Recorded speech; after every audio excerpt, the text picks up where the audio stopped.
Welcome to the Dark Ozarks. We are diving into the mythos of the American West, starting with Texas and some of the connections to the Ozarks. Most historians say that the myth of the West starts at the Alamo. What if we tell you that you have to go through the Ozarks to even get to the Alamo, much less the West? There's a lot more to cover than you may think. We will get back to that in a minute, but first we want to remind you the Dark Ozarks podcast is now available on Apple Podcasts, Spotify, Amazon Music, Google Podcasts, or just about any other podcast platform. So the Alamo, how do you get to the Alamo from the Ozarks? There is an argument that short of events here in the Ozarks, there might never have been an Alamo. There might never have been an American-led colonization of Texas and consequently the revolution. And of course, that's not even to mention the Texas cattle drives, another migration during the Civil War, and a lot more. And that's before we get to the dark stories of murder and grave robbing. There are a lot of mostly forgotten facts behind the pop culture scenes in books and movies, and many could see these facts as pretty dark. I think that these facts often add depth of experience, both to American history and, perhaps even more importantly, the folklore of the American mythos. We will discuss what came before the Alamo in a second, and what you thought was the beginning of the story of Texas. That's a lot more complicated than just Davy Crockett and Jim Bowie at the Alamo. But first, we want to invite everyone to like, follow, etc. Dark Ozarks on Facebook, Instagram, YouTube. Plus, we encourage you to follow the podcast. We would like to invite you to become a Dark Ozarks subscriber on Facebook. On the Dark Ozarks Facebook page, click subscribe. You'll have to have your login information ready and join Dark Ozarks behind the scenes for only $4.99 per month. So come with us on investigations, deep dive research, and topics that sometimes are too controversial for public view. The next 100 Facebook subscribers for Dark Ozarks will be entered in a drawing for a free Dark Ozarks t-shirt and an exclusive signed first-run copy of Dark Ozarks The Spooklight. Join today to be entered in the drawing. Why else should you subscribe to the private Dark Ozarks subscriber group? Yes, it does have a small subscription fee, but you receive exclusive content and behind-the-scenes info that's nowhere else. It also helps us bring more original content to Dark Ozarks, and we appreciate everyone. And now you can get Dark Ozarks t-shirts for sale at darkozarks.com and paranormalsciencelab.com. We encourage everyone to check out Always Buying Books in Joplin, Missouri, in person and online on Facebook and their website, alwaysbuyingbooks.com, for all of your reading needs, including a large section on the paranormal, history, and more. Not to mention, it's haunted. Tell Bob and Elise that we sent you. We also want to thank Beard Engine Brewing Company in Alamo, Missouri. Beard Engine Brewing is the only English-style brewery in Missouri and has been twice named Missouri's best brewery by the Missouri Brewers Association. They have great beer and great food in a historical building with a noir past. And yes, that building is also haunted. Tell Nate and Tiff that we sent you. So, getting to the Alamo from the Ozarks, I think that one thing people start thinking about the myth of Texas, as well as the West in general. And certain things come to mind. First of all, cattle drives, for instance. We've all heard the stories of the cattle drives from Texas up to Kansas and on up to Omaha and St. Joseph. But that's not where they started.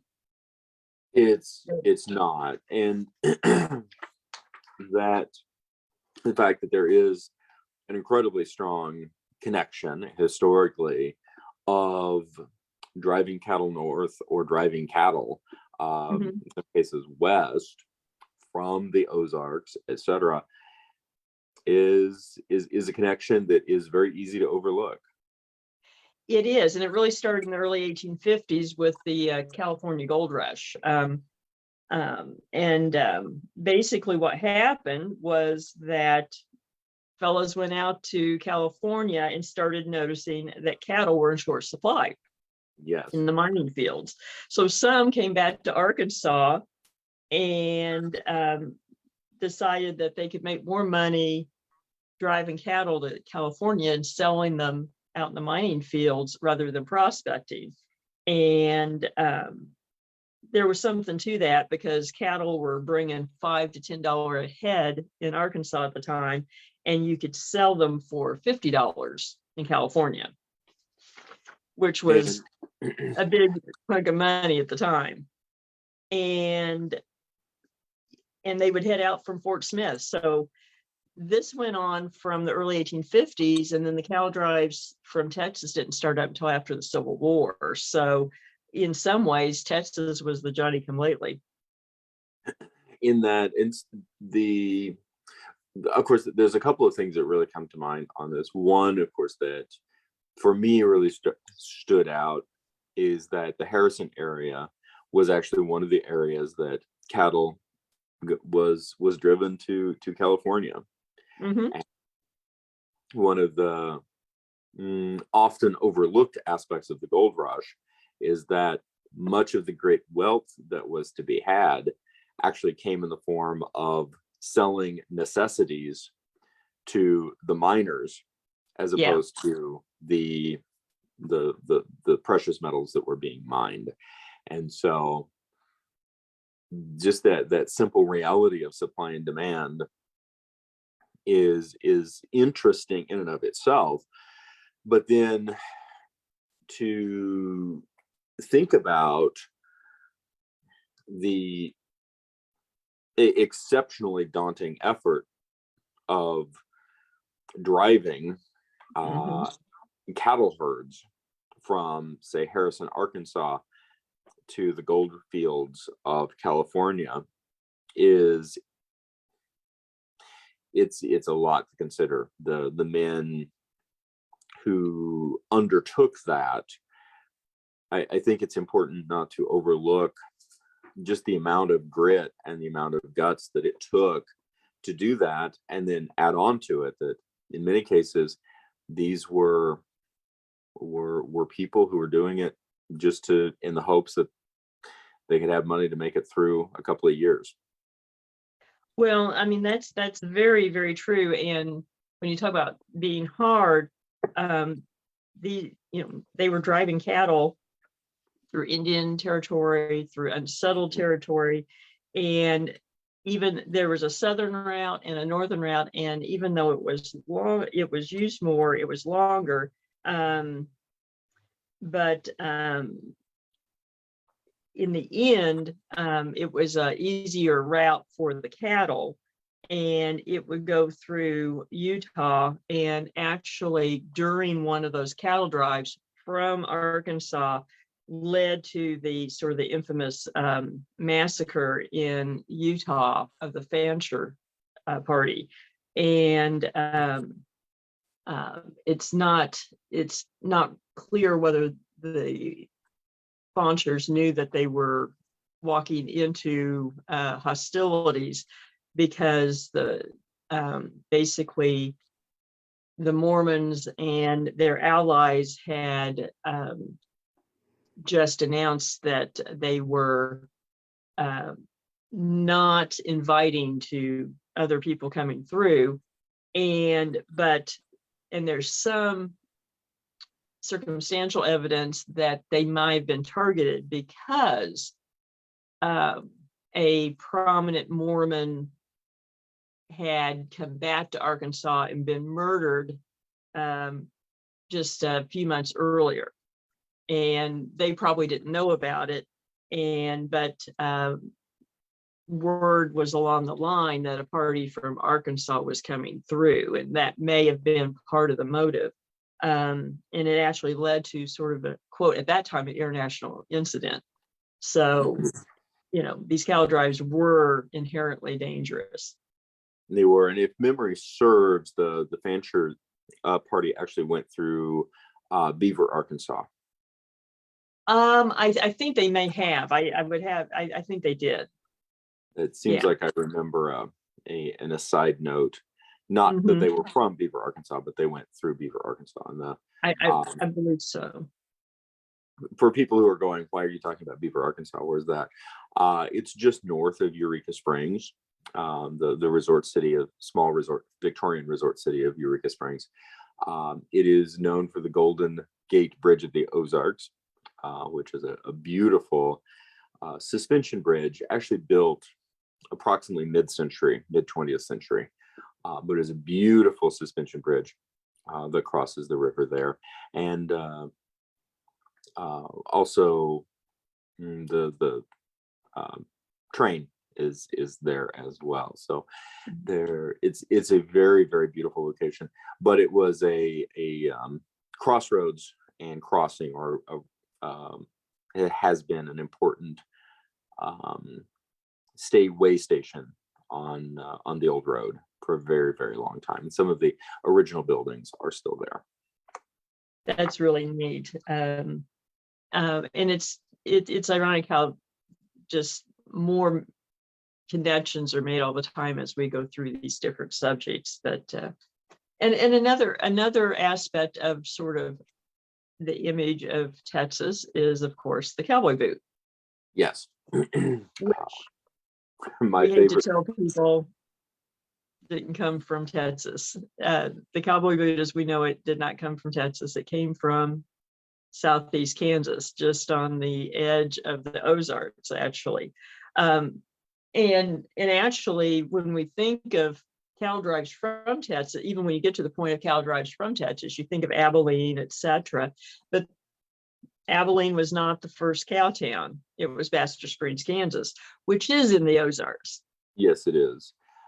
With some really, really fascinating Civil War history as well, Baxter Springs, and an immediate pre-Civil War history in terms of Bleeding, Kansas. Exactly. And not too far from there is Coffeyville, Kansas, which has its own interesting history, but it was also pretty much the second cow town. And also right after the Civil War, they were pumping oil with oil rigs in the streets, and lots of cowboys coming through. It was a rail hub, and so the cowboys that did come up from Texas started getting customized boots, and basically what we think of as a cowboy boot today is actually called the Coffeyville boot. Interesting. That was basically designed initially by John Kubine in his boot shop in Coffeyville, Kansas. Well, I'm eternally grateful. Cowboy boots are my footwear of choice on almost all situations, not in the gym, but pretty much everywhere else. And I can vouch for that. Yes, I know you can. Recent investigation that I did receive a very helpful reminder text. This is not terrain to be wearing cowboy boots, and so I didn't.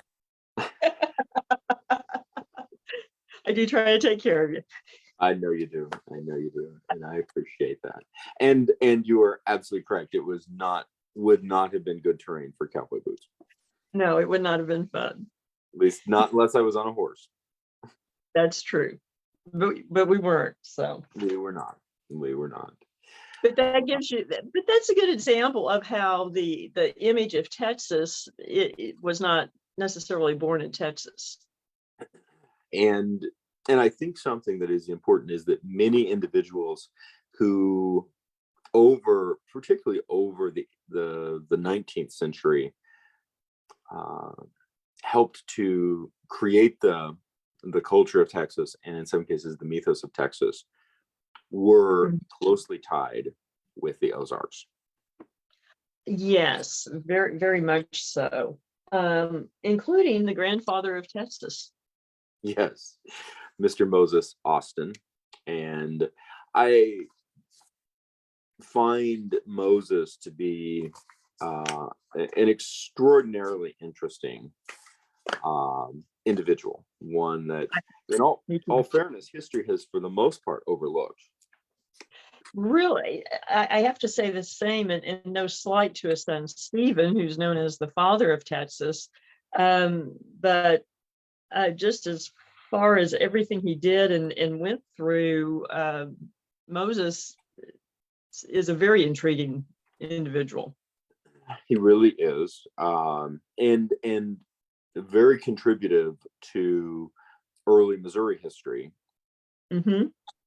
and an individual who really went up against enormous odds to accomplish what he did, and was just an interesting and very human character. And I think one of the things I like about the Moses Austin story is that much of his experiences and his exploits have not been either colored or discolored by American myth or folkloric embellishment, because he has been largely overlooked. We're going to be discussing some characters who were very much impacted posthumously, and sometimes not so posthumously, by their press. Moses Austin did not undergo that experience, and No. but things that he did were right up there. And something that was very, I feel like, and I'm just curious to see your thoughts on this, but many of these characters that we're going to be dealing with, we'll start with Moses Austin. In case you're wondering, his son Stephen Austin is for whom Austin, Texas is named after. So give people the idea of the enormity, really, of impact in terms of American culture and history. But that in many ways, the efforts of settlement, we'll use Moses as a primary example, the efforts of settlement, of entrepreneurship that we associate with civilian life, we associate with peacetime, we associate with just going about your day-to-day and doing business. The level of endeavor that these men were undertaking was far beyond just doing business or just making money. Their lives, they were putting their lives on the line. They were putting the lives of their families on the line. In many ways, it resembles a military campaign. I think that's a good analogy. It really is. Our ability to look at our way that we think of business or doing business or expanding a business is so far removed from the efforts that it's difficult for us to really wrap our heads around just what these men actually accomplished. That's true. For one thing, it would be impossible to do a lot of these things today because it would be viewed as unethical business practices or yes, monopolies, et cetera, et cetera, et cetera. Take that for what you will. Good, bad, and different. There's good and bad in everything, as they say. But one thing I like about Moses' story is, there are people further back in the family tree that also were influential, but he did not start out with a lot of money. Some of these characters that we talk about were wealthy to start with. He really wasn't, and started out in the dry goods business with his brother in Philadelphia. Yes, but then went into mining in Pennsylvania in the 1700s. There is some key strategy that it is clear that Moses Austin employed. There's a decent indication that some of that strategy was his marriage. initially. Yes. He married Maria Brown on September 28th, 1785, and her parents were wealthy and were in mining at that time. Mm-hmm. And it's certainly suggestive that gave the brothers, Moses, Austin, and his brother. Important to note, he named his son after his brother. So there's two Stephens.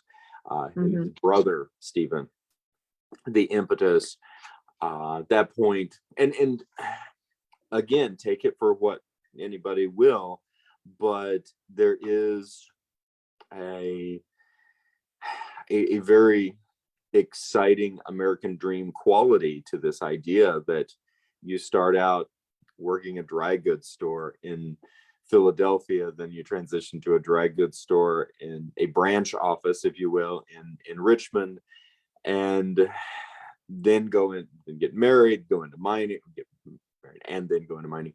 And in a comparatively short amount of time, Mm-hmm. you're contracting a league of land with the Spanish government in the upper, what would become the upper Louisiana Purchase, the upper Louisiana Territory, modern day Missouri. Yes. And getting And, attacked by the Osage. yeah, but, very bold, when you think about it, a pretty bold action on his part to seek it and obtain it. And so basically came to Missouri, to area of Bretano Mine, which he promptly renamed as Potosi. Yes. In homage to the mining center in Bolivia, I think. Isn't it It Bolivia? is. Yes, I it thought is. so. And and I also think that it's so some notable points. Moses was originally from Durham, Connecticut, and his father was, among other things, a tavern owner and a tailor, Mhm. basically a small town businessman. And something that is noted in a number of the historical accounts is that Moses didn't get a lot of schooling, but he fell in love with reading. And it is very easy to think of American settlers, American colonists, the colonies, etc., as being old-timey, old-fashioned, backwards, so on and so forth. In so many cases, that was not the case. These were it was a young nation. It was being expanded by very young, very ambitious men, and in so many cases, they were extraordinarily literate and surprisingly well versed on what was going on around the world. Yes, and he certainly was. And basically, jump-started the mining industry in the Ozarks single-handedly. He did. Something that it's easy to look at, particularly in the Austin family. A number of financial setbacks took place throughout their history, and it is easy to dismiss those setbacks, but I think it also speaks to the if you look at it from a almost a military lens, that and I suspect they largely were approaching these projects similarly, that this was a war, this was a fight. They were going to and they were going against great odds. There were a number of reasons why any of these endeavors could potentially fail. Yes, but they kept going. That's and I think, of course, that's the key, is that several times the things happen that you would think, okay, most people would have just given up at that point. They would now, and as a testament to sort of this overarching ambition, The Austins did seem to have a penchant for naming places after themselves. That's true. Their mining town / colony, so to speak, in Wythe County, Virginia, was named Austinville. Mm-hmm. They were actually contracted to provide the materials for the Virginia State Capitol building, which was designed by Thomas Jefferson, Mm-hmm. and their project failed, and the larger mining project of Austinville largely failed with it, led to a falling out between Moses and his brother Stephen, and precipitated Moses' transition through to Missouri. Wasn't Mm-hmm. Missouri then, but to start this mining operation / land grant under the King of Spain, by way of an incredibly arduous journey through Kentucky, mostly in several feet of snow. Yes. Uphill both ways. Yes, and that there's a very interesting, and it should also be noted that, well, not to get too far ahead of ourselves, but his son Stephen seemed to be a bit more pragmatic and definitely more diplomatic than Moses. Yeah. Moses was renowned for his temper and his fiery responses that were not always thought through, which were noted in letters with his wife, Mm-hmm. among others. And he managed. It's funny because in that I really get the feeling that Stephen, based on some of his son's writings, it is pretty evident that his son held his father in enormous regard. Yeah. And I believe in great love. But I think that growing up around Moses, that it's pretty evident that Stephen learned how to do diplomacy by watching his father and not doing that.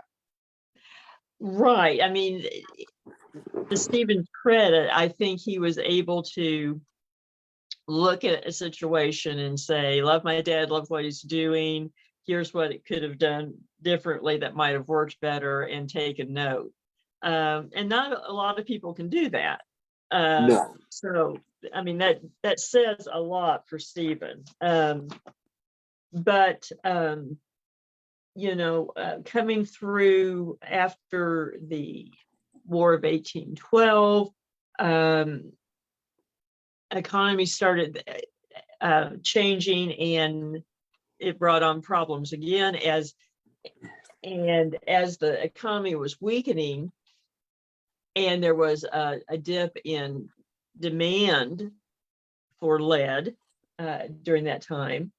Moses and Stephen decided to get into finance, and they founded the Bank of St. Louis. Yes.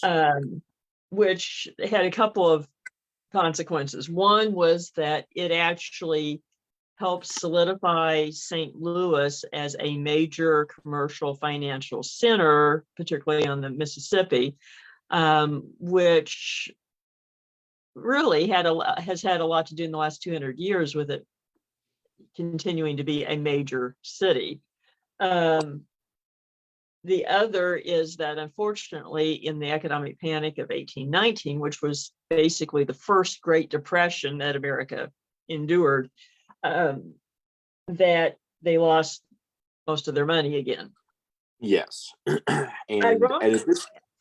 But I find it ironic, though, that part of the problem, or part of the cause of the panic of 1819, was land speculation out west, and the fact that the government was selling land to farmers on credit.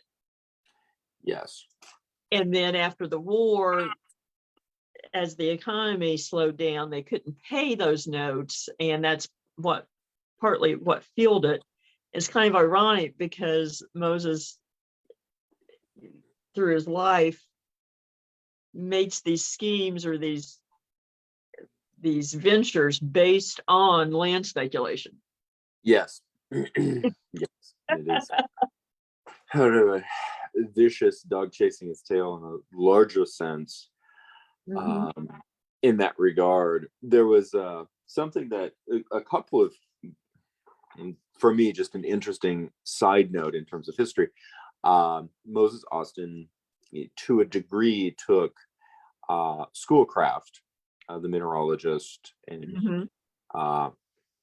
and journaler of the Ozarks, to a degree under his wing, and seems to have become a very close colleague in the sense that he wrote a number of key letters to Schoolcraft at various times, in some cases giving him direction, but in other cases really opening up his heart in terms of his despair, his lowest moments, and this was particularly during that post 1819 panic, and perhaps a little really it's a bit sad because we're also looking at this documentation not very long before Moses would die.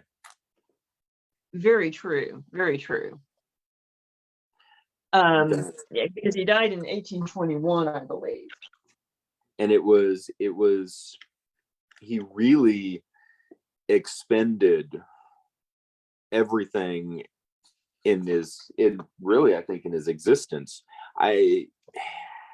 It's reading the accounts and reading some of his letters, it really speaks to me in unique ways when you realize how much of a toll these projects had taken on him.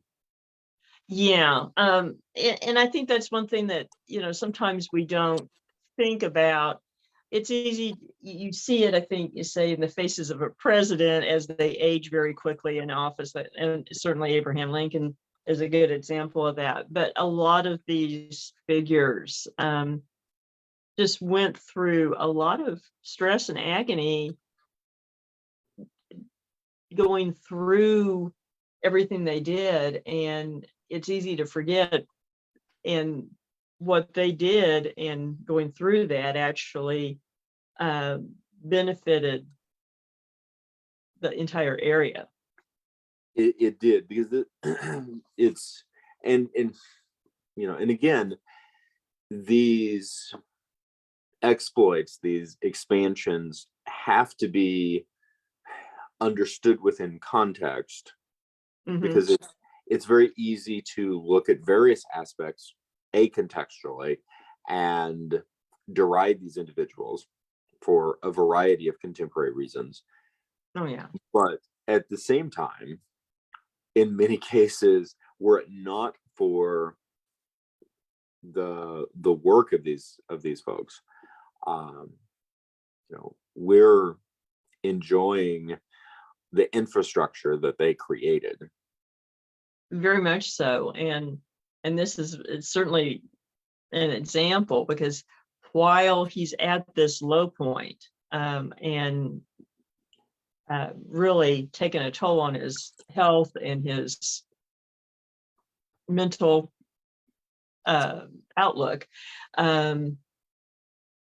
he endeavored for another large venture, which was the coup de grace. It was. And in what is, again, to me, quite frankly, emotional, an endeavor, Moses Austin's greatest success was something that he ultimately would give his life to and never see it occur. Exactly. He never got to make that final trip or see what happened. And that was to get another land grant from the Spanish. And and his work, of course, the Louisiana Territory had been shifting back and forth underneath French and Spanish rule. In the meantime, Mexico was fomenting rebellion and independence. But before that, something that had happened, and it's important to understand that Moses Austin had really had settled roots and become a Missourian. Although Missouri wasn't actually a state yet, but in terms of the location, because he had been in present day Missouri, having founded Potosi, was at this point largely handed a lot of the management of the lead mines over to his son Stephen. And in theory, had it not been for the economic panic of 1819, could have been enjoying his retirement at this point. The economic panic wiped out their finances, made it impossible for him to do that. And at one point, there's even an account a bit earlier that his wife Maria, who never, it seems, ever really adapted to life on the frontier, had returned to Philadelphia, temporarily taken the kids with her to ostensibly enroll them in school back east so they could get a proper education. And she finds herself stranded for something to the tune of 2 years because they don't have enough money for her to afford transit back home. Right. Yes. So, there were many ups and downs. And then Moses makes the probably the mistake of letting her know that there'd been a poisoning assassination attempt on his life at Durham Hall while all this is going on. And meanwhile, the aristocratic, quote unquote, friends back home in Philadelphia have no idea that they're out of money. Yes. Or to mention at various times that he was under attack by Osage Indians. Yes. Borrowed cannons to defend the mines. Yes. Of course, the opening of the Potosi lead mines was in direct affront to the Osage.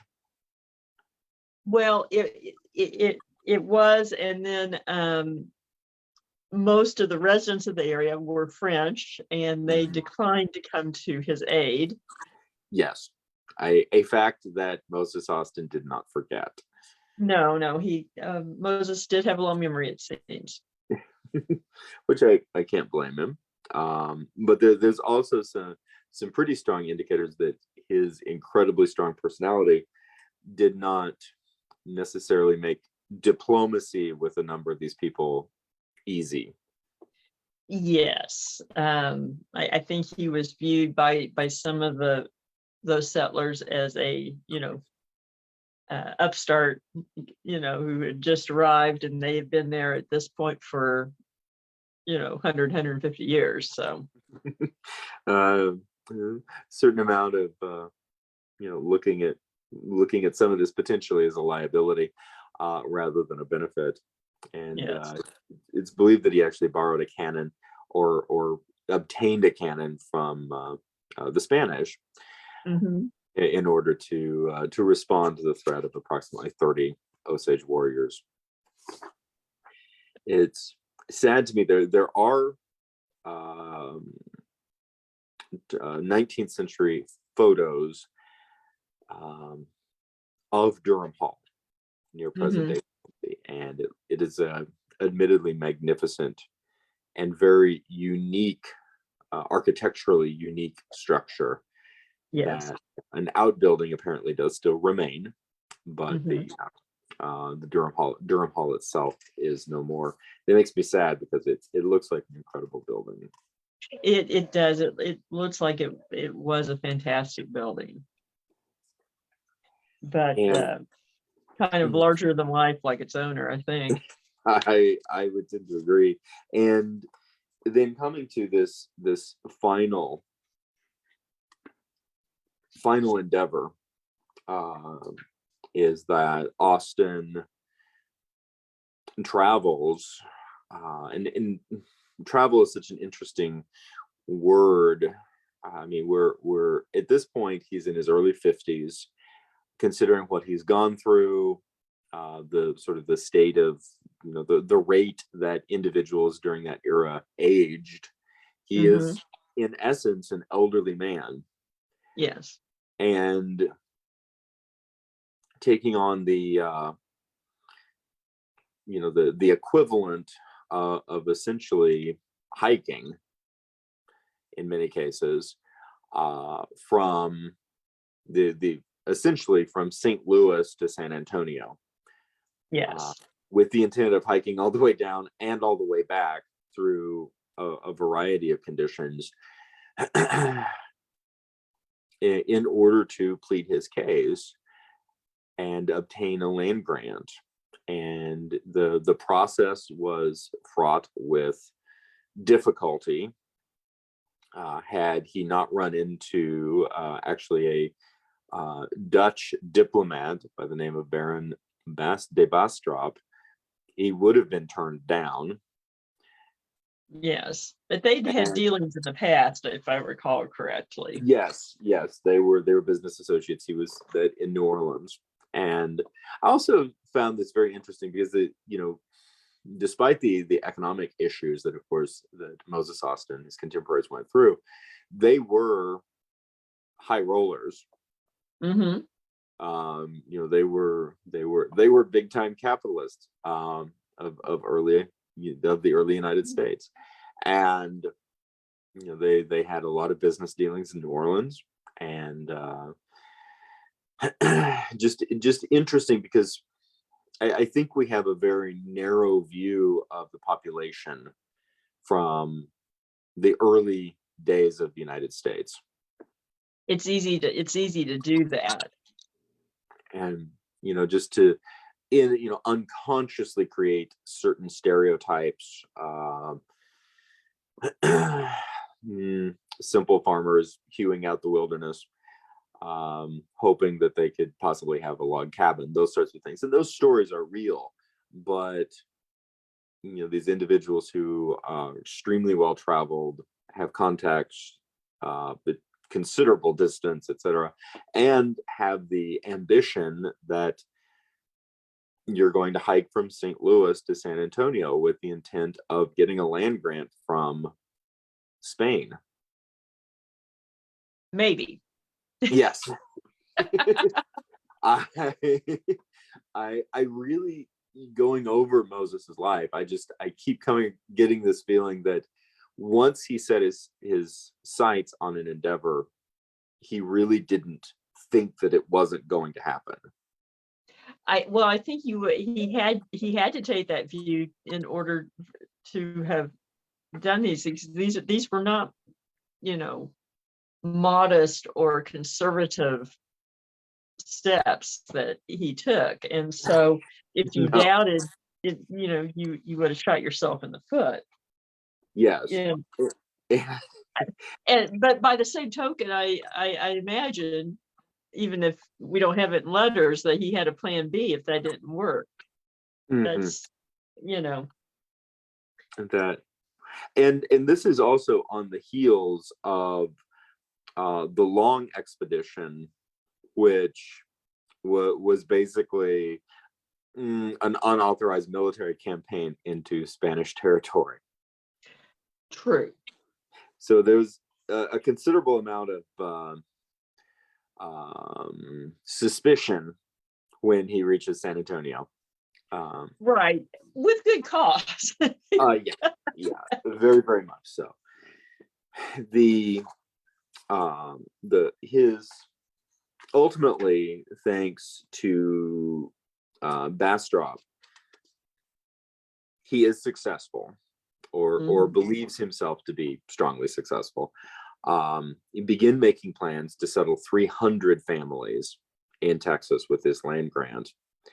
And then returns home via the old Spanish military road, which in essence was San Antonio to Nacogdoches, and then from Nacogdoches to Natchitoches, Louisiana, and then on up Right. into the Ozarks, across the Ozarks, and to present day St. Louis. It was done during the winter, heavy rains, very cold. At one point, one of his traveling companions, he becomes aware that one of his traveling companions is stealing livestock. And in the process of this man basically robs them and leaves them to die in the wilderness. And despite the fact that you have an elderly man in poor health in the winter swimming rivers to get home, in the hope that all of this is going to come about, he does arrive home. He makes it back to Hazel Run, which is essentially this home of his daughter, and he has pneumonia. Yeah. I mean, really, if you recount that, you would think you were talking about Davy Crockett or Jim Bowie. Yes, these, and there's to me, there's a lasting sadness, a sense of melancholy within this expansive ambition. It's 1820. It becomes 1821. He's coming back in winter of 1821, and in the process, something that he becomes aware of as he's attempting to recover at Hazel Run is that he's not going to. He knows that he's dying. Yeah. And that's so close, but yet so far away to his goal. Yes. And I can't help but think how much he would have wanted to resist that, because it is clearly evident that he wanted to make this happen. Well, and he lingered about 6 months, so I think that's an indication of how much he resisted. Yes. When it finally becomes evident and we know this because of his letters, he pens a letter to his son, who has actually, and at this point, they are largely financially destitute, following the panic. Everything is riding on this land grant, with the possibility of this land grant. His son, pretty much at one point earlier, before the trip to Texas, Moses was arrested for failing to pay his debts, which I think is something that we often overlook about this era in American history, that debtor's prison was a real thing. It was, and I can speak to that as being an attorney. Ironically, people fear that now. Often will come to court in a suit where they're being sued for money and be afraid they're going to jail. And we haven't had debtors' prisons for a very long time, but in 1820 we did. Yes. And it's something that in the historical note that that in many cases appears to have been driving particularly the poorer classes of Americans into new territory, was an attempt to either escape debt or the hope that this new endeavor would somehow give them enough money to pay off debt. Yes. I think debt is quite a motivator in all ages, but in that time it motivated westward expansion in many cases. It's and that at this point the all of the equipment, the lead mine, the Potosi lead mines, etc., had been sold off to cover debts. Another thing that is interesting, and we're like, well, why had they borrowed so much money, or why had they taken on so much credit? Money was not necessarily readily available or even existent in much of in the new expansion. And so Right. going into debt or obtaining credit on a large scale, in many cases, was the only way that they could do these projects. Very true. It's very true. And you were, you were still a territory here. This is in the infancy of the national banking system. Yes. You often had currency issued by various state banks. Mhm. And this is also, during the time that I think the first U.S. bank had been dissolved, and they hadn't quite started the second one, which then Andrew Jackson fought against again. And Jackson has a lot of connections to a lot of the people involved in this story, from the Ozarks to the Alamo, ironically. Yes. And so the entire financial system of the time is a lot different than what we're used to. Yes, it is. And by this point, son Stephen had traveled to New Orleans to begin the process of becoming a practicing lawyer. Mm-hmm. And Moses Austin, on his deathbed, writes to his son, making his official last request that Stephen dedicate his life to, quote, prosecuting the enterprise he has commenced. Yes. And Stephen Which, was not necessarily enthusiastic about doing so. no, it's pretty evident initially, and I think that, and probably for the betterment of the Texas Revolution, that Stephen Austin does not seem to have the fiery, bombastic, over-the-top personality of his father. Right. And it's pretty evident that that because of that, Stephen was able to navigate Mexican politics and Anglo-Texan relations in ways that it's pretty evident that if Moses had lived and decided to take that on, he probably would have been a revolution unto himself. Or the revolution would have started sooner. And it would have just been Moses, pushing a cannon across the field. And it's anybody's guess at whom it would have been aimed. Fair. So as it happens, he passes right about the time that Missouri became a state. Yes. But then, unfortunately, sadly, that is not the end of Moses' story. No, it is not. Texas came back to haunt him in a way. in a rather literal way. Moses Austin was initially interred at Hazel Run, his daughter's estate. Yes. He was later, the remains were later moved to the old Presbyterian Cemetery in Potosi, where, spoiler alert, they still remain. Well, despite the best efforts of Texas.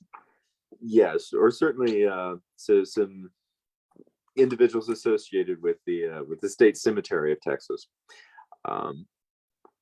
which the State Cemetery of Texas was founded in 1851 as the burying ground for notable Texans. And it's interesting in this aspect because there seems to have been a point of pride after the establishment of the cemetery to begin working hard to collect those notable Texans rather than simply receive them as they passed. Yes. Whether their family agreed to it or not. Or in some cases, simply waiting out the next of kin. If the next of kin did not consent and in having their family members' remains dug up and moved to the Texas State Cemetery. So what we have is in essence a local businessman by the name of Lewis Kemp, who began leading the effort to collect notable personalities posthumously, and one They can't that complain then. yes, and rather, bear in mind this is the early 20th century at this point. Kemp was ambitious, because he ultimately had about 70 graves, 70 notable dead, dug up and moved to the Texas State Cemetery. One that was on his list to be collected was Moses Austin, who was lying at rest in Potosi, Missouri. And as the story seems to be pretty verified, individuals on a reminds me of the Blues Brothers, on a mission from God, Mission from Texas. have nearly the same thing, and arrive, according to one record, on the morning of April 21st, 1938, in the cemetery in Potosi to pick up Moses and take him to his new home. But nobody bothered to check with Potosi as to how they felt about this. Yeah. So literally, someone comes across 3 men with crowbars chipping away at his grave, at his vault. Yes. The individual overseeing the work was apparently Thurlow B. Weed, an undertaker from Texas, who claimed to be on official business, which was not technically untrue. Right. Just whether or not it was valid, as far as the state of Missouri goes. And I think that to me, it's very interesting. Of course, this is 1938. We're well within the quote unquote modern age at this point. But we're really seeing, this is only 1 year before beginning of World War II. But we're really seeing some of these intense state rivalries and, states existing as sovereign nations, sort of, and with the appropriate state pride. Something that I do find fascinating, I have a lot of respect for, is it, whereas much of the rest of the nation, especially following the Civil War, was in some cases quickly and in some cases very slowly adapted to the idea that our patriotism and our allegiance is to the nation, not to our state. And I can say, having grown up in a clearly Yankee state, you can have an appreciation for being from Illinois, but beyond that, it's just kind of a existent place within the nation that Texas has obviously resisted. Well, as the myth of Texas tells you, they have. Yes, and This now, is just proof. and as we continue, as we get into some of these other characters who are of crucial importance to not only the Ozarks, either Missouri, Arkansas, or both, and then also Texas, there is, of course, great folkloric momentum that is built around these personalities, but digging into their actual exploits, their real personalities, you can see why their lives became fodder for the mythos. That's true. bigger than life personality lends itself to the mythos and pop culture. It does. Suffice it to say that the Texas invaders were repelled, yes, not once but twice. Yes, and no grave robbing occurred. No successful grave robbing occurred, and Moses Austin not only remains at rest, but now encased in cement. Yes, but I find it interesting. Not only Kemp and the Undertaker went through this, but then the governor of Texas interceded, trying to bluff his way into telling Potosi they had to turn over the body. Yes. And there were lawsuits over it, and he did not prevail. And that's when they encased the tomb in cement. Yes. So rather tongue-in-cheek, Potosi has someone I've read, that they joke that Potosi is the one city that has repelled attack from the state of Texas. Oh, I think that's reasonable. I really do. And interestingly enough, all over an individual that the American mythos completely overlooked. Ironically, yes. Texas wanted to change that, apparently, but but at that point, at the point of Moses's death, the story really shifts to Stephen, who had spent the bulk of his life technically as a Missourian. Yes. And including a stint as an elected lawmaker, as well as having worked hard with his father to obtain the charter process for the Bank of St. Louis.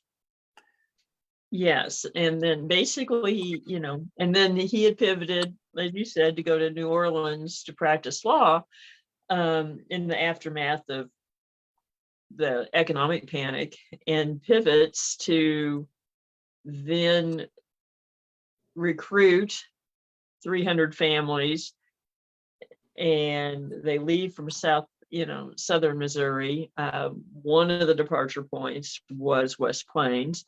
And ultimately, before it was all over with, he had a colony of over 900 families.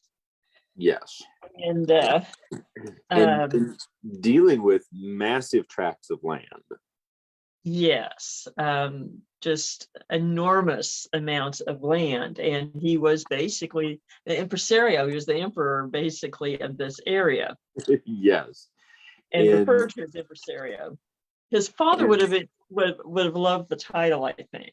I think so. I can see impresario Moses Austin having a very nice ring to it for Moses. Yes. Yeah. And from a San Antonio region plantation. Mm-hmm. And the majority of those families, the original 300, the old 300, which is a key and crucial part of the reality of making Texas, were from southern states. The latitude, the land, the etc., all ultimately, and to a large degree under Stephen Austin's guidance, became plantations and farms. It was an agrarian society, and you guys know where I'm going with this. It was an economy that was dependent upon slavery as well during that time. Yes. And Stephen Austin had an uneasy relationship with slavery. It appears from his writings that he hoped for its abolition in time. Yes. Which might have surprised a lot of Texans. And we see something very similar. We'll get to him in a moment, but we definitely see something similar with Sam Houston. Yes. In that this is it is a difficult subject across all, no matter what way you attempt to look at it, but a great deal of individuals were forced to view these types of issues from a pragmatic and economic standpoint, while at the same time they were ethically opposed. Yes. And it's always easy to condemn from the distance of time. And one always hopes that, you would make choices that are in line with how you feel today. And that's hard when you look at history, because you were dealing with a different time period. Doesn't make it any more right. No, it does not. But it does help it is crucially important to understand these situations from within the context of the decade or the era or the time, and contextualize that process across the board. Now, Austin proved to be extremely diplomatic in terms of interacting with Mexican government up to a point. Until he was arrested. And I think it's ironic from everything in regards to his writings, to his actions leading up to this point right before the revolution in the mid 1830s, that Stephen Austin did everything within his power to moderate the Anglo-Texans, to prevent revolution, and that his goal was to see a successful colony of Americans, a colony of former U.S. citizens existing successfully under Mexican rule in present day Texas.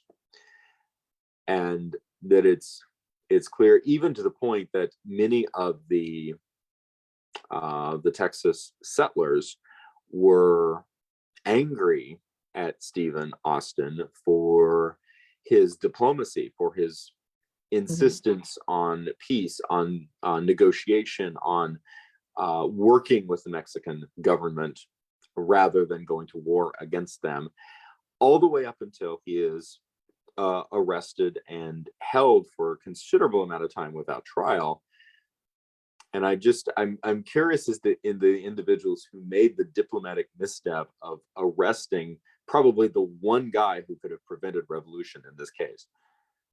Well, hindsight is 2020. And ironically, they arrested because they were afraid that he was planning a revolution, and he actively was trying to avoid it, ironically. Yes. And so, yeah, there were crossed wires somewhere that led to all that.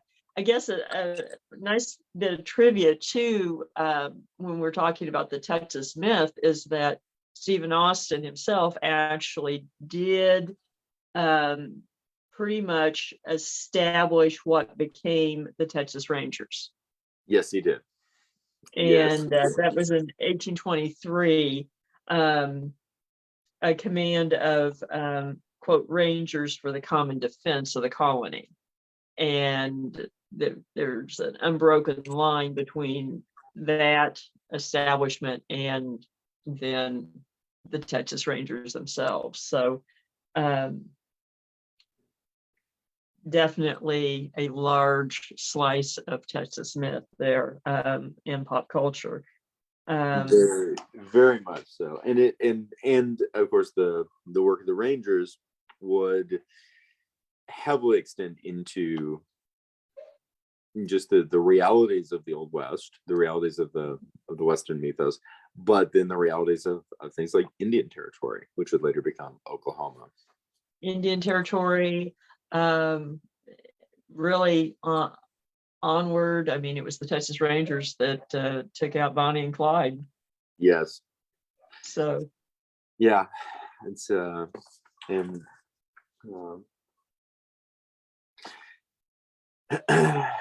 young, but again, his ultimate faith is very similar to his father. He lives through the revolution just long enough to know that they're independent. He survived 3 months beyond the Alamo.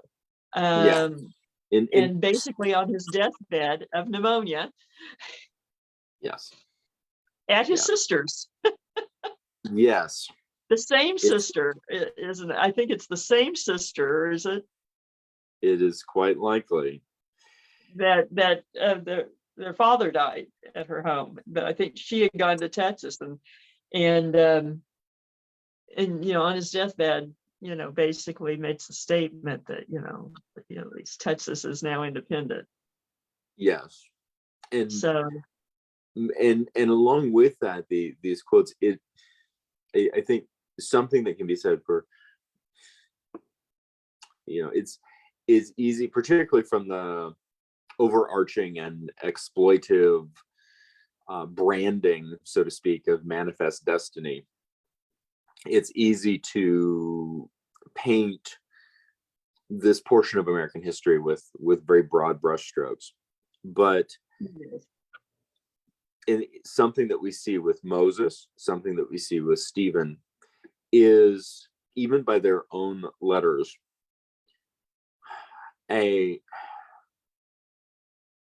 perhaps even you would normally say an almost religious zeal, but I would say a beyond religious zeal, that they seem to have been compelled to create these things. Driven is a mild word for it. It just was going to be, so to speak. Just this sheer force of will that proved indomitable, but also ultimately destroyed them physically. Physically, yes, and in such similar ways, it's real eerie. Yes, for father and son. These deaths, 1821 and 1836. Well, and Stephen was only in his, I think, mid-40s when he passed. Correct. So he had suffered from malaria, and his long stint in the Mexican prison system had not helped. No. But he certainly is remembered as the father of Texas. Yes. And appropriately so, I believe. I do too. I believe that as well. And then I guess that brings us to Sam Houston. I love the history of Sam Houston. Yes. I really, really do. I'll throw out a couple of things that to me were huge standouts about Sam, and I think really created this larger than life persona that I think is very warranted. And the first, now we're going to deal with a couple of big characters here, Sam Houston being one, Davy Crockett being another, that really I think embody the teenage ideals of so many young men. They basically want to run off and do their own thing. Well, that's very true. And that they did. Yes. Definitely. At 16, he ran away. And but not helter skelter ran away. Sam essentially went and joined the Cherokee. He did, with Chief John Jolly.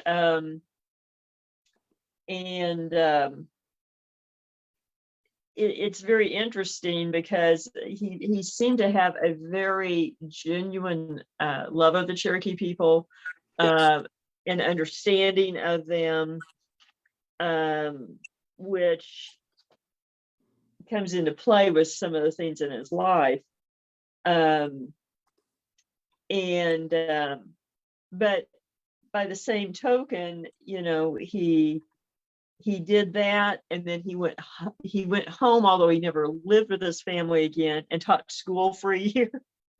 Yes. I mean, just all kinds of things like this are very interesting. And served in the War of 1812, under Thomas Hart Benton, actually. Right. Yes, I saw that. Just a little connection to the Ozarks, to Missouri. I know, and we'll get to this, but Sam's brother developed a very strong connection with the Ozarks. Yes, and certainly his brother has a little darker side in to his story. At least one chapter that I found interesting. I guess we could throw that out. It's interesting. Sam Houston ultimately, as an adult, had very little to do with his family. Correct. His parents, his siblings, including his brother John, they had dealings, but later on kind of fell out, and Sam felt like his family would use him. Correct. Yes. Basically, but he was very interested in caring for his nieces and nephews, ironically. And again, just coming back, something that you've already noted, but his association with the Cherokee is essentially becoming, as much as someone of Scots-Irish descent can become Cherokee, he did. Yeah. And it played a role throughout his life, really. After the War of 1812, he became a sub Indian agent under Andrew Jackson. Mm-hmm. And he actually helped resettle Indians into Arkansas. And actually, then he had a falling out with Jackson, because the government didn't provide supplies for the relocation as promised, and so that soured him on Jackson. It did. Now, it's something that he did serve in the Creek Indian War. Mm-hmm. And that really speaks to, if you're unfamiliar with the diplomatic or lack of diplomatic ties that existed at that time, essentially becoming Cherokee and serving in the U.S. Army against the Creeks made sense, because there's long-standing hostility between the Cherokee and the Creek tribes. Right. Right. Although some people might find that confusing, but at the time that would have made sense. Would have absolutely made sense. And then he was elected as the 6th governor of Tennessee. Mm-hmm. Was later elected as the 7th governor of Texas. Yeah. He was comparatively quite young, comparatively speaking, when he became 6th governor of Tennessee, and I believe he resigned his governorship after his very short-lived marriage collapsed. I believe that's when that happened. Yes. and that his very short first marriage was a great social and political embarrassment to him. Mm-hmm. And it wasn't, comparatively much longer that Houston then leaves Tennessee and goes to Arkansas and is essentially following his Cherokee family. Yes, yeah. And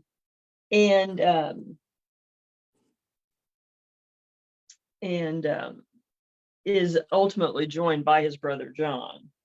Yes. Now, interestingly, John had an interesting story on the way to Arkansas, because he was in Tennessee, married with 4 children, and he had an interesting twist on the old "we left for cigarettes, never came back." He faked his death. He faked his death by drowning, no less, in the Mississippi at Memphis. Yes. And quote was buried in a pauper's grave. And now I'm not sure if anyone was buried in that. If someone was buried in that grave, I wonder who it was. But right. He turned up in Norfolk, Arkansas. Right. Without wife or children. Correct. And then obviously this type of thing happens today, even now, but certainly at this era in American history, it was a lot easier to disappear and reinvent yourself. It was. It was. And we see that happening comparatively regularly. We do in this series. We really do. So, although this is one of the more dramatic ways of doing it, I have to admit. I agree, and it's, of course, ultimately Sam Houston's associations with the Cherokee and their transition to Arkansas and then into Indian Territory, modern day Oklahoma, is what puts him into proximity with Texas. Yes. And then, as they kind of say, the rest is history. It's and these individuals, again, something that I found very fascinating, the crossover between between dry goods and military service, the crossover between what to us looks like very perhaps mundane, even just everyday business type of life, and then a rapid pivots into things like military service, combat, and then rapid pivots into, for example, law or politics. And in the case of the early years of the nation, oftentimes very high level politics. Yes. And some people talk about social mobility being more limited now, and in some senses it is, I think, in part just because of the larger amount of population. But the sort of a common denominator, as you hinted at before, is this force of nature personality. Agreed. I think that and I think that, and perhaps we can assume that many of these individuals grew up with stories, with family histories, even with perhaps in a certain ancestral memory, or simply an unknowing that their family backgrounds from whence they had come in Europe, that no matter how much ambition you had, it wasn't going to move you out of the feudalist system, or it wasn't going to transition you from a commoner to an aristocrat. That in those previous eras, it simply wouldn't have been an option. I mean, that's true. And I think that that sense, certainly seems to have lingered for a number of generations in some of these families. That sense of urgency. It does. And I think sense of urgency is an excellent turn of phrase for the intensity that these men pursued destiny. Mhm. That they pursued the idea that there really was a sense they were creating something grand. Mhm. And And they did. yes, and turning back the page for a moment, someone who's a larger than life personality who's peripheral to this story but keeps popping up in various aspects is Andy Jackson. And Yeah. a huge You don't get personality. much big. You don't get much bigger personality than Andrew Jackson. No, and you walk in the foyer at the Hermitage, and the first thing that you are met with is the entire telling of Telemachus, the Odyssey of Telemachus, the story of Telemachus from Greek myth, in the French imported wallpaper that is floor to ceiling, and no two panels are alike. Just a And bit of a statement. like and these were individuals who were often well versed in classical literature of Greece. They were familiar with the ideas. They were following these ideals of great heroism and grandeur in what they were doing. And I think but ironically, Andrew Jackson was viewed as a country bumpkin when he got to Washington.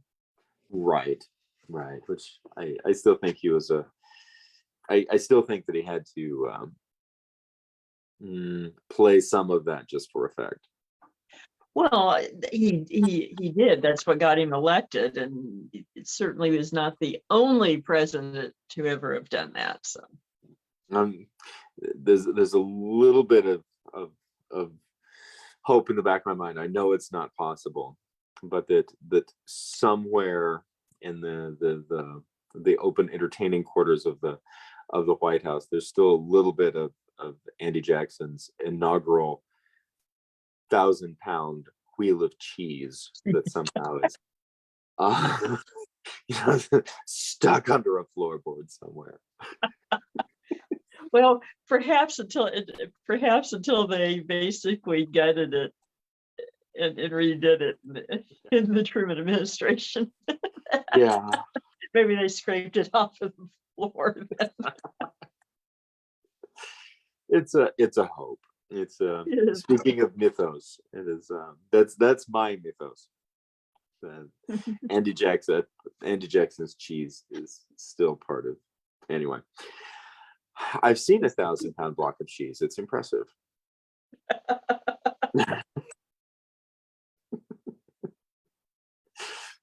I don't even want to know where.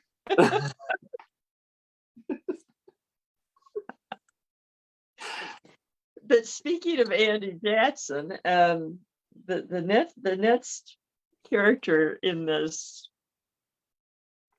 march from the Ozarks to Texas is Davy Crockett, who certainly had his ins and outs with Jackson. Yes, he did. Strong ties, of course, to Texas, but also strong ties to Arkansas. Yes, of course he was. He was from Tennessee and Kentucky, basically. Spent time in Louisiana as well. Actually, there's a story that he relates, ironically, of encountering a wild man or Sasquatch around Shreveport. That is interesting. Mm-hmm. I think that is extremely interesting. And I love the sort of pre-1950s records of what we would today call cryptids. Yes. And of course, he spent a lot of his life actually making a living bear hunting. So my guess is he probably knew it wasn't a bear. I think that's very fair. I think that's Mhm. very fair indeed. There's a great quote from Davy Crockett, reportedly, that he was stated at a banquet, a Little Rock banquet, in which he said, if I could rest anywhere, it would be in Arkansas, where the men are of the real half horse, half alligator breed, such as grow nowhere else on the face of the universal earth, but just around the backbone of North America.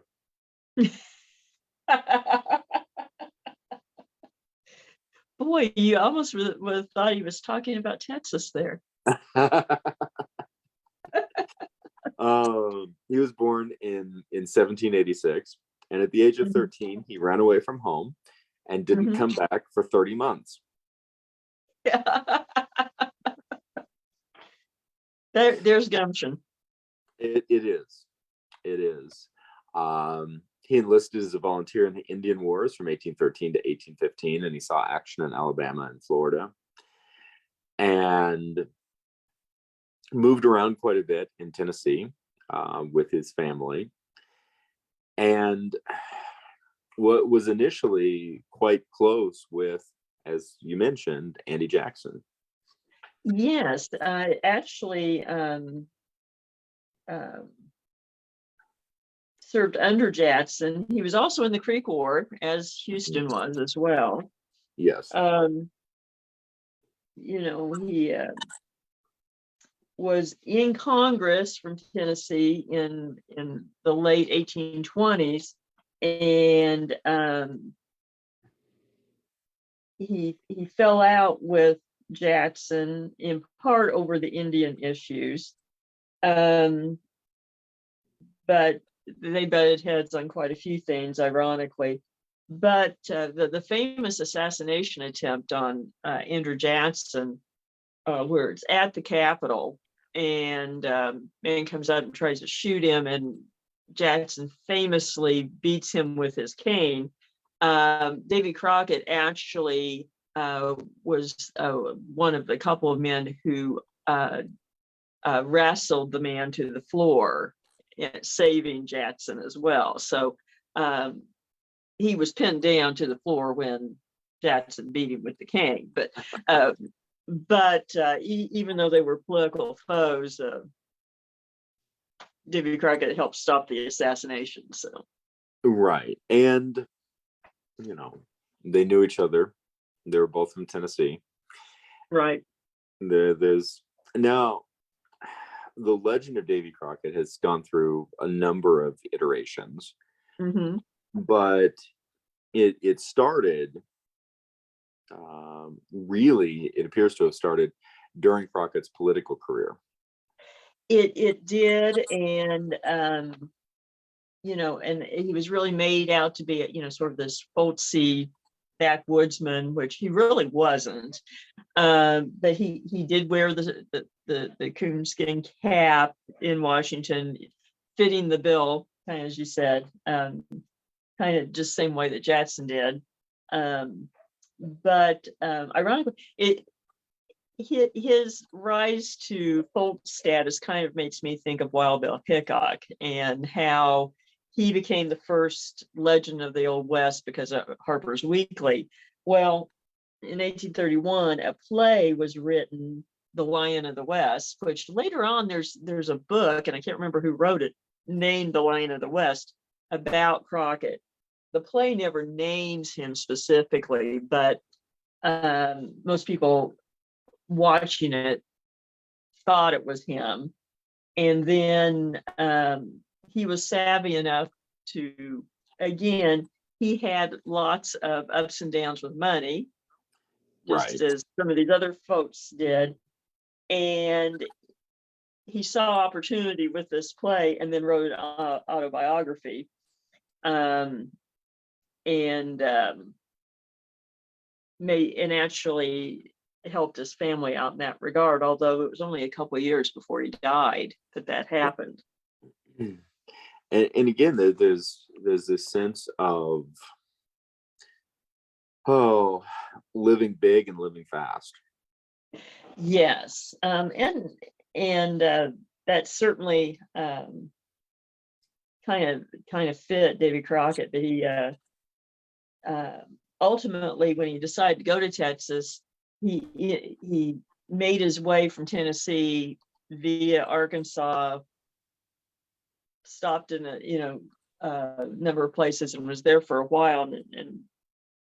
And as you mentioned, one of his speeches or one of his statements there about Arkansas, ironically,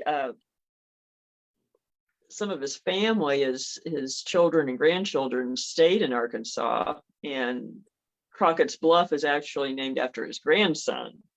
Yes, and that's on the White River. Mm-hmm. It is, yeah. It's southeast of Little Rock, but it's on the White River, I believe. But as you mentioned, his myth has gone through different incarnations, and this is another one that we have to really credit Disney with. Oh my gosh, yes. I figured I'd let you talk about Disney. I think that's very fair. Well, Bess Parker all the way, and Jed Clampett, a much younger Jed Clampett. Yeah. It's but I think that something that I think is important. It is easy to dismiss the stories because in so many cases, from the late 1820s all the way into the 1960s, so many of these stories are historically inaccurate. They are. That said, I think that the myths surrounding the individual or inspired by the individual resonated with a variety of generations. I mean, of 140 years worth of generations, for real reasons. I think that it embodied a number of important archetypes, and that embodiment, while the myth might be fiction, I think the resonation, the resonance of the story was real. The idea of these larger than life characters. Oh, I agree, and Crockett definitely was very outspoken. Ironically, sort of the myth that he didn't write himself in his autobiography, came from the Alamo. And ironically, he was only in Texas 3 months before the Alamo, so he really wasn't there that long. But and for those that aren't familiar, really the reason that the Alamo happened is basically a division of opinion. The commander at the Alamo, the American commander, didn't want to listen to orders from Sam Houston. Sam Houston, and again, I think this goes back to the military career. He realized this isn't going to work. He told him not to engage and to retreat. And they ignored orders. Yes. And so of course, the legend comes down through time, perpetrated in part by Disney, that Davy Crockett and Jim Bowie die in basically a hail of bullets, taking out as many Mexicans as they can, holed up in a little room. And it doesn't appear that it really went that way, particularly with Crockett. Although, to be perfectly honest, as far as a large personality and everything, going out in a hail of bullets in a suicidal mission is one thing. But I think the account that we have that's probably the most accurate in some ways is more larger than life. And that comes from, there's two actually. There's one man that survived from the American side who told his tale later. And then the diary of one of the Spanish officers' wives. And it came up for public auction in 1975. And that was the first time it was revealed. And she was there, she was on site, and she tells what happened. And basically that at the end of the fighting, the survivors, the American survivors, are taken to a lieutenant of Santa Anna's. Mm-hmm. And that there's several of there's like around 10 left. And Santa Ana specifically is looking for Davy Crockett because he is well known, etc. And the account is that the officer, the lieutenant, inquires, if one of them is Davy Crockett, and that he says, I'm Crockett. And he tells him to get on his knees because they're going to execute them. And that Crockett just refuses to kneel, and they shoot him. Yes. Which, to be perfectly honest, I think that fits the larger than life personality even better. It does. It does. And I think that there's an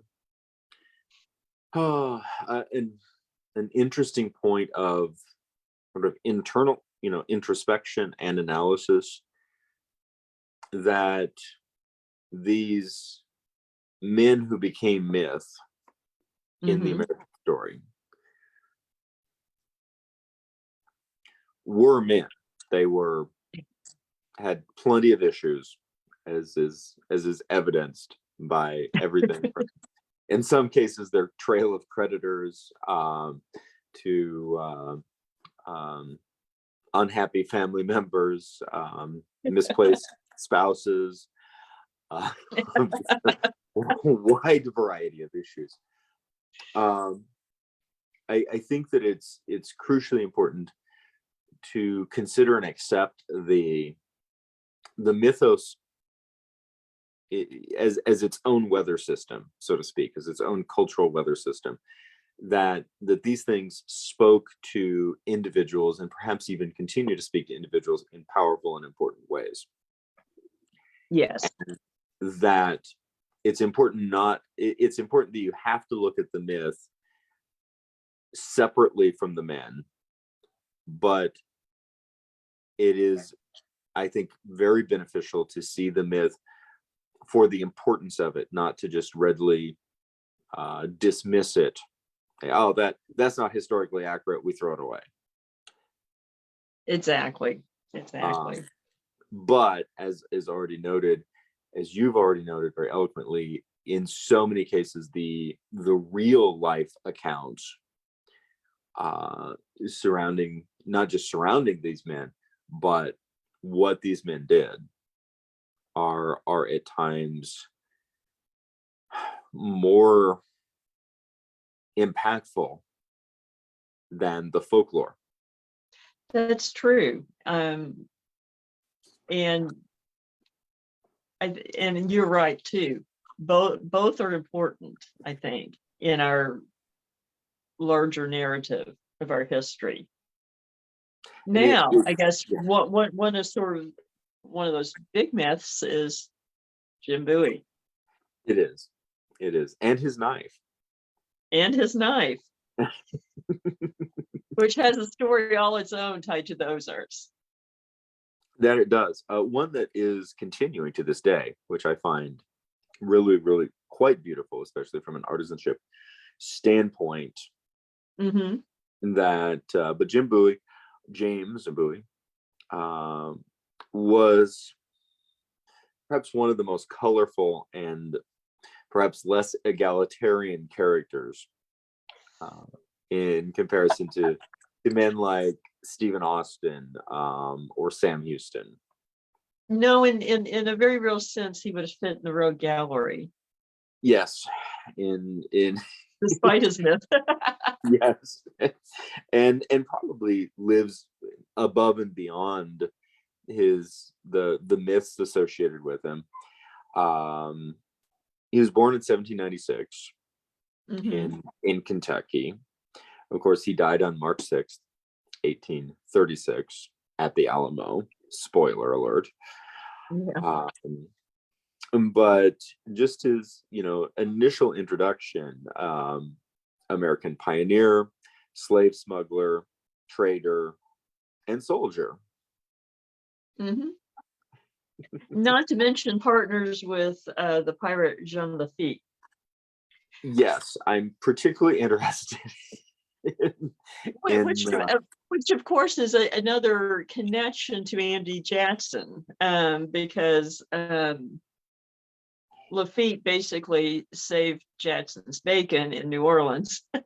New Orleans. yes, yes, he did. And and again, we talk about that. We see this, immediate 6 degrees of separation in the old west of Missouri, around and immediately following the Civil War, in regards Mhm. to the Texas Revolution and things like essentially the War of 1812 to the Texas Revolution. We see this all over again. Oh, look, everybody seems to know everybody. Yes, there's a connection pretty much everywhere. Now,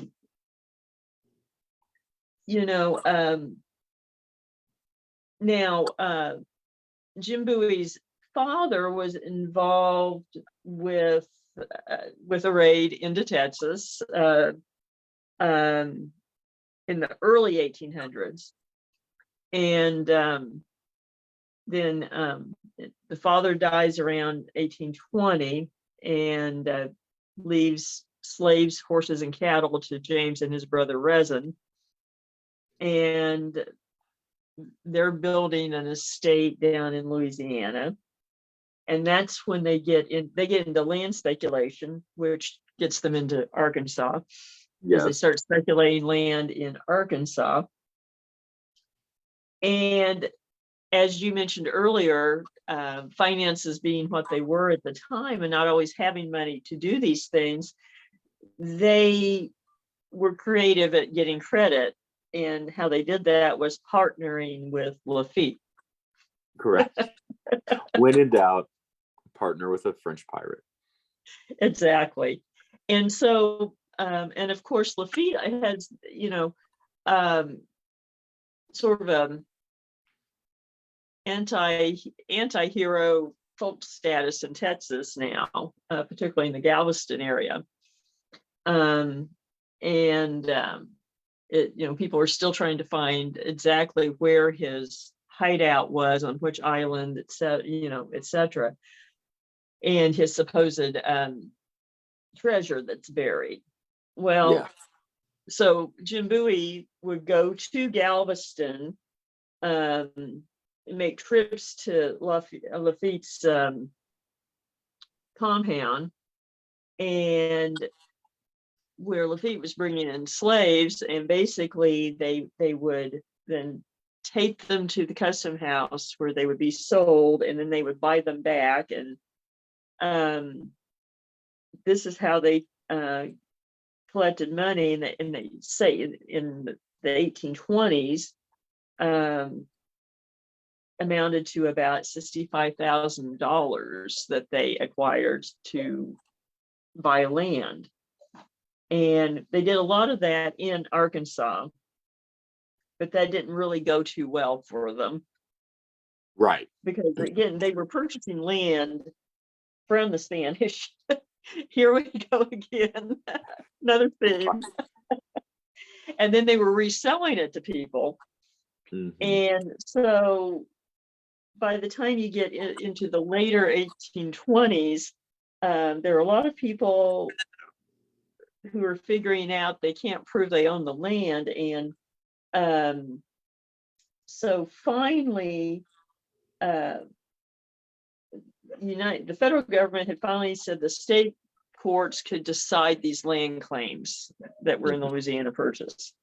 So there were over 120 land claims that were filed against Jim Bowie and his brother Rezin.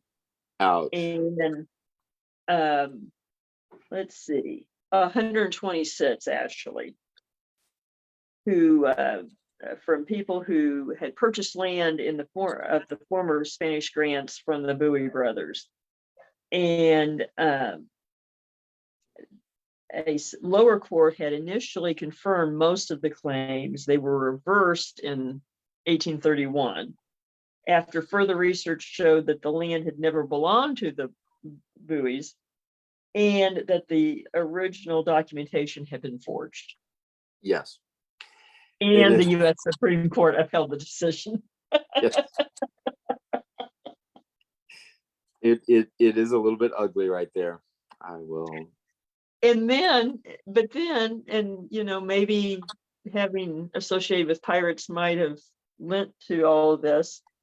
So when the purchasers, decided that they would try to sue the Bowies directly for recompensance, they discovered that all of the court documents were missing. Yes. So they couldn't sue. No, right. So not, a chapter that often is overlooked in the myth. It is, which I think is unfortunate because it's fascinating. I think there's certainly great cautionary tales in that, but I think it also speaks to the wildness of this frontier, and the fact that to a certain degree that it was creating this environment that if you could get by with it, it was going to go. Right. And actually it's that same time period in 1827 that Jim Bowie became famous as a knife fighter. Right. And by killing he killed the sheriff. Yes. But not the deputy. With a very special and suddenly very marketable knife style, yes. And from all accounts, it appears that he was lucky that he lived through it, because the sheriff had run him through with his sword through the chest. Yes. And shot him. Yeah, and this is 1827, the sandbar fight. And if memory serves, Bowie and the sheriff were actually essentially witnesses to an existent duel. I believe so. I believe on an unclaimed island / sandbar near Natchez in the Mississippi. Right. Well, that's true. That had happened, but they had their own argument, because Bowie had supported the sheriff's opponent in the election, and who was a banker, who then turned down a loan application of Bowie. Probably for land speculation, or I'm sure it was to repay the good folks in Oklahoma or in Arkansas.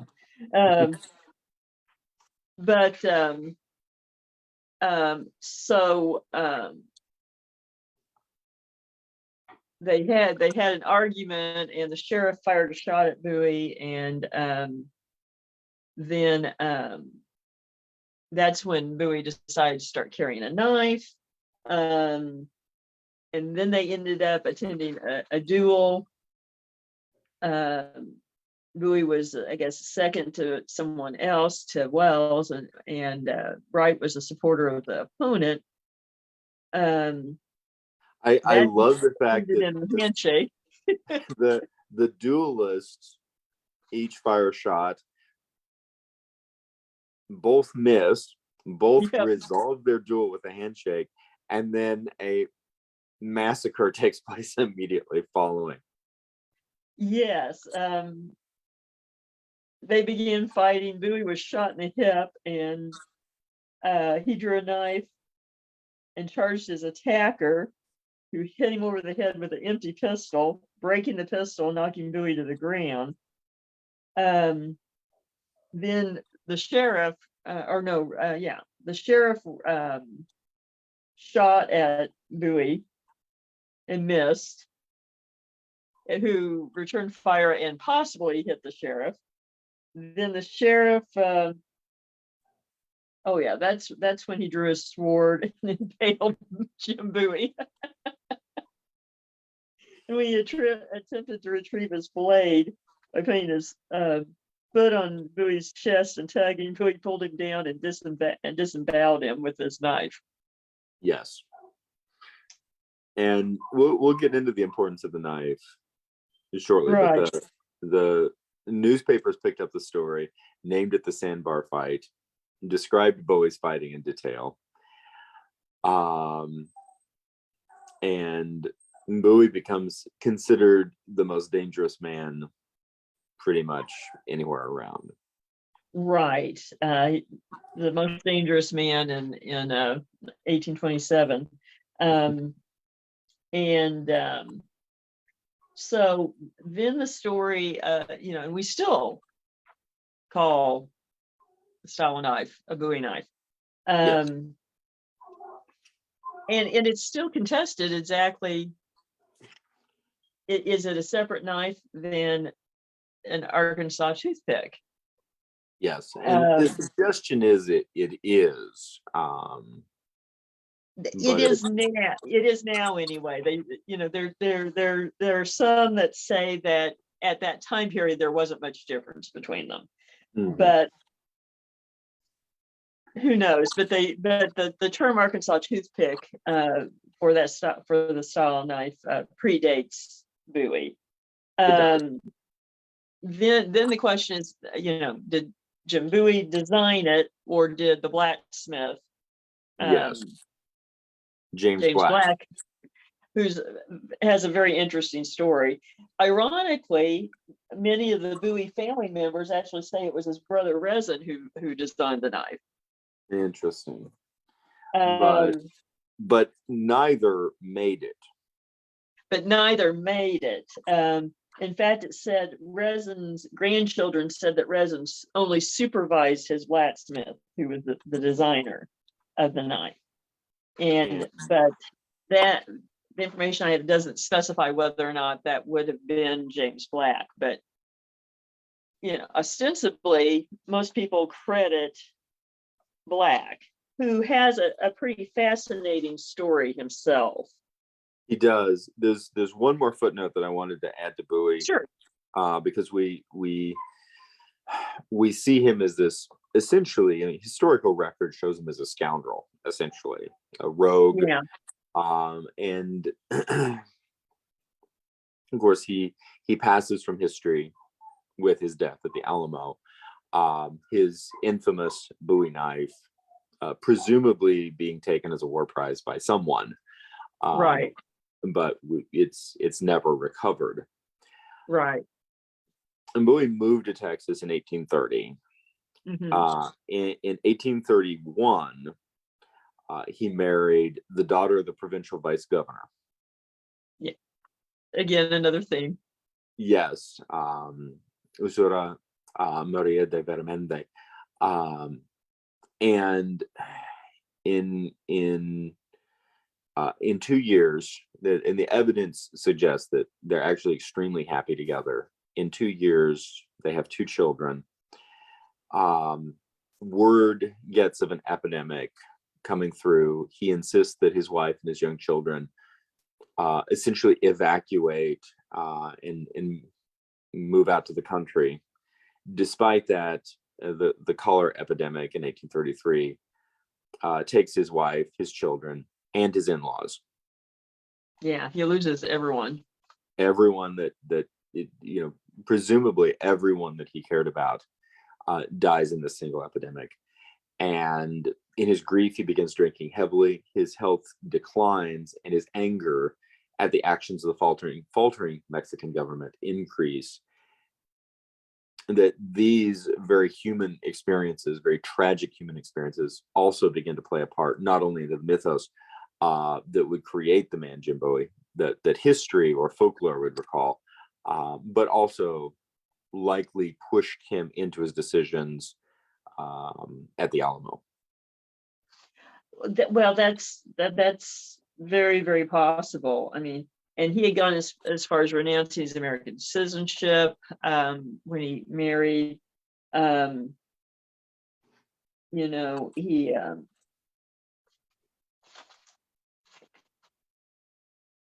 then you know, got permission to from the Mexican government to invade Indian territory to search for, you know, the lost Alamo mine, and it did not really go well. No. Then his family dies, Mm-hmm. and it appears from most accounts that although again the myth is that, you know, almost that Jim Bowie and Davy Crockett were holed up in the same room and died the last two men standing. It appears that Bowie was killed outside the Alamo earlier in the action, and it's not real clear exactly what happened. There's no clear account. But again, that certainly if someone realized who he was, I'm sure the knife was taken as a prize. Yes. But and so it does appear that having lost everything, he became more bold in disregarding hazards and danger.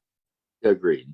Agreed. And the actual origins, it has to be said that the actual origins of the Bowie knife are shrouded in interpretation. They are, but you know, a lot of historians on the subject do credit James Black for making the knife. There's Yes. even some accounts that it was, you know, one that he had, that he rediscovered Damascus steel. Yes. And I guess we should say, I mean, he has almost a, you know, certainly this backstory that is amazing. He ran away from home on the East Coast when he was very young, said to be because of difficulties with a stepmother. Yes. Hackensack, New Jersey, and he runs away Yeah. from home at the age of 8. Age of 8, yes, and becomes an apprentice, silver medal apprentice. Yes. Works at a number, you know, of years, and once he comes out of his apprenticeship, he sees the writing on the wall with demand and British availability of silver, that he decides not to set up shop himself. Ultimately comes west, ends up in Arkansas. Yes. And interestingly enough, specifically Washington, Arkansas, which is now a state park. Yeah. And quite a few stories seem to have come out of there. So he a more than tumultuous relationship with his future father-in-law. Yeah, well, he goes to work for him. Mm-hmm. And is soon known as the best blacksmith in the country. Yes, anywhere.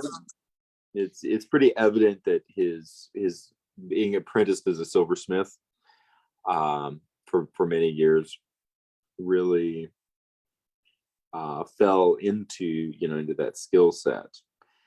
He goes to work for a blacksmith by the last name of Shaw there in Washington, Arkansas. And also has the misfortune of falling in love with Shaw's daughter, Anne. Well, ultimately it's misfortune, although they had a happy marriage and children, But then she passes away. Yes. And where this ultimately lands in summer of 1839, James Black falls ill. He's helpless in bed, and his very aging and vindictive former father-in-law. Well, and also he then also had hired his brother-in-law, Anne's brother. So not only did he marry the man's daughter, but he hired his son. And so I think he was bitter for both reasons. Yes. For whatever reason. And later went out on his own as a blacksmith and became a competitor. Yes. So while he's ill, Shaw, his former father-in-law, comes into his house and attacks him. And beats him with a club. And apparently the family dog attacks Shaw and gets him to leave, but Black's eyesight was permanently damaged. Yes. And that leads him on a trip back east to find doctors who might be able to help him, to no luck. He comes back home only to find now how this happened. I'd love to know more of this part of the story of how he managed to do this, but had sold Black's land off in his property and ran away with proceeds. Not only did he do that, but he ran away from his own shop. So, so now Black is destitute, ill health, and spent the remainder of his life being taken care of by others. And when he died, the secrets to his knife making died with him. Right. He did attempt in his very later years to share his knife making secrets, but at this point, at a very old age and in very poor health, he was unable to remember the processes. Yeah. The first attribution of the Bowie knife to Jim Black or James Black occurs on December 8th, 1841, in an article from the Washington, Arkansas Telegraph. Mm-hmm. And so, that is surprisingly pretty solid overall. But the primary takeaway, which really starts, I think, speaking into this folkloric mythos, is the idea that James Black's skill was unparalleled. Mm-hmm. And that the magic, if you will, of the craftsmanship became this physical item almost became a totem of American history. Well, and if he did indeed make the Bowie #1, mm-hmm. It did. There are tales of him marking knives that way. So it really does make you wonder. But just the thought of rediscovering Damascus steel is just amazing. If for anyone that wonders, it's a secret that has been found and lost multiple times. Yes. Which makes you wonder if we're supposed to really know it. And there is I think a fantastical or magical quality that's associated with the lore. Yes. And something that really stood out to me, although this is Hollywood fiction, but there's a 1956 film titled The Iron Mistress that stars Alan Ladd and Virginia Mayo. But in it, Black is depicted forging Jim Bowie's knife from iron that has been extracted from a meteorite. Yes.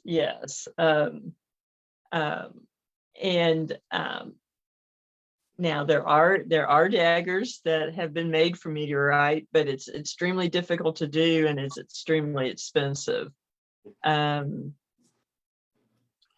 Which, was it forged from meteorite? Probably not. No, very unlikely. Was it some kind of Damascus blade or Damascus style blade? Not impossible. The thing that I think is powerful and fascinating is it to me, it really goes beyond just simply folklore, but the idea that and the fact that there are these stories associated with the knife, and the three well, I suppose really four key elements of this. The knife, from an archetypal standpoint, the knife is a sword. The knife is Excalibur. Yeah. It has two possible mystical points of origin. Is it Damascus? Is it a meteorite? There's something powerful, magical, resonating about this. And then lastly, it is lost to history. That's true. There is quite a parallel there. It's, and I think that that these things are important. Now you can also take up the mantle that as this legend grew, as it resonated throughout contemporary American society in the mid 19th century, there was a huge push for Bowie knives. So much so that blacksmiths in Britain began mass producing them and shipping them to America for sale. Yeah. So, that it also speaks, but at the same time, the sacred well sites of Western Europe functioned essentially as tourist destinations, complete with souvenir shops, and we're talking the Middle Ages. Very, very true. Very, very true. So there's some I think something that I think sort of the two sides of the inexplicable but inescapable human psyche is that we want to be able to touch magic. Oh yeah, and touch the legend. Touch the legend, but we also want to be able to buy a piece of it and take it home with us. Always better. Preferably one with a magnet on the back so we can just stick it on the refrigerator.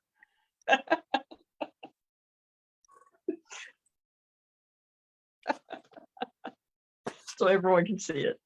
Absolutely. It's what I do.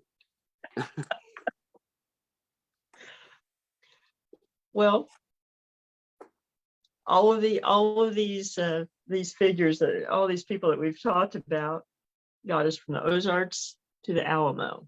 Yes, they did. And their stories, in some sense, end at the Alamo, but they do. But not necessarily the end either. But no, that might be a. Oh, go ahead. I was going to say, so many of these men's lives ended at the Alamo. Their paths crossed the Ozarks. In some cases, were intimately associated with the Ozarks, and even for individuals like Stephen Austin, who did not die at the Alamo, but would pass shortly thereafter and pass into history. But in terms of the impact of these men's lives, and then the beginning, in many cases, of their legend actually began on March 6th, 1836. And yes. and it continued to this day. They continue to resonate and impact us in unique ways, and really forged a path for a new generation of Americans who, in many cases, would also have extraordinary ties to the Ozarks, and would forge new legends in their own right in the coming years of the 19th century, particularly as the Civil War approaches. Very true. And so we'll end with Alamo today, but Yes. we'll pick up the story. And don't forget to check out upcoming events and merchandise at darkozarts.com and paranormalsciencelab.com. Thank you again to Always Buying Books and Beard Engine Brewing Company for helping to bring the Dark Ozarks to everyone.